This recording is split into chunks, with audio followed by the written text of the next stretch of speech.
বাংলাদেশ ছাত্র জনতা অভ্যুত্থান পরবর্তী বাস্তবতা মেনে নিয়ে সম্পর্ক এগিয়ে নিতে দিল্লির প্রতি আহ্বান জানিয়েছেন পররাষ্ট্র উপদেষ্টা তৌহিদ হোসেন।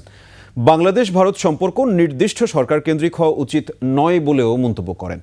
প্রত্যর্পণ চুক্তি অনুযায়ী শেখ হাসিনাকে ফেরত আনার জন্য বিচার প্রক্রিয়া শুরু হয়েছে বলেও জানান পররাষ্ট্র উপদেষ্টা।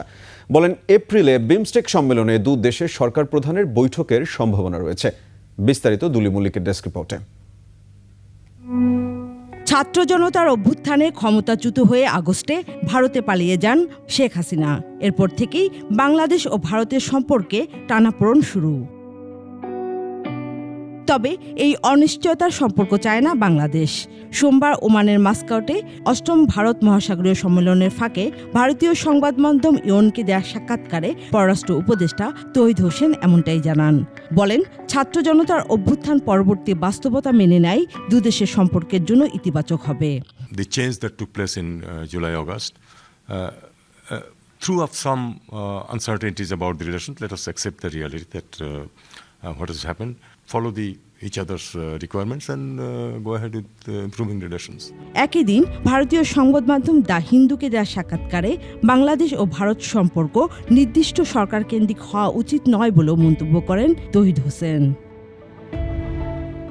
শেখ হাসিনাকে ফিরিয়ে আনার বিষয়ে কথা বলেন তিনি। জানান, আন্তর্জাতিক অপরাধ ট্রাইব্যুনালে শেখ হাসিনার বিরুদ্ধে মামলা রয়েছে। প্রত্যর্পণ চুক্তির আওতায় তাকে দেশে ফেরত আনতে শুরু হয়েছে বিচার প্রক্রিয়া।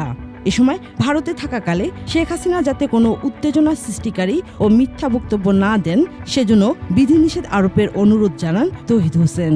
When she is staying in India, she keeps quiet and allows things to settle down both for Bangladesh and for our relations.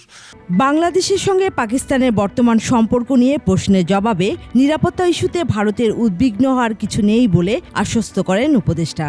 I don't see any reason why Indian security should be jeopardized because of that, because we are not going to do anything.